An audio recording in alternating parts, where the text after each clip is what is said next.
Whoa,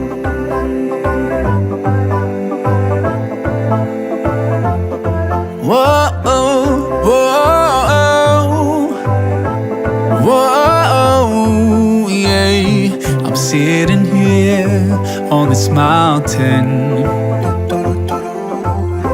I'm thinking about your creation.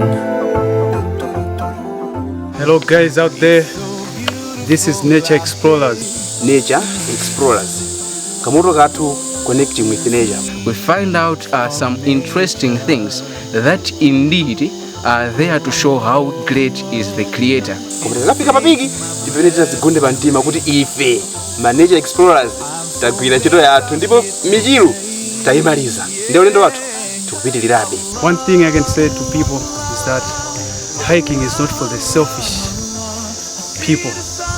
Hiking needs people, and you can't move around here alone.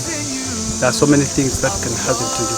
We want to clash the perspective held by many Malawians to say hiking and other adventures, especially for those who are rich and those who are not black people, you know, white people. Kodi tu anthu ambiri amakhala kunena kuti hiking ndi anthu olemera koma suti ndi anthu olemera ife solemera koma we have managed.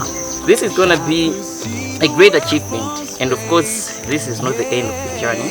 Kodi mukudziwa kunena kuti kuchita spend kapena kutenga nthawi yathu kuyendera za chilengedwe kumathandiza kuchotsa nkhawa matupi athu kukhala physically fit komanso kaganizidwe kathu kamakhala kamphamvu komanso kuyenerera. Kuledzera kapena kupanga zinthu zina si zinthu zosangalatsa kumoyo wa munthu kuti ungachikire pa mtima chifukwa chimakupasa mavuto.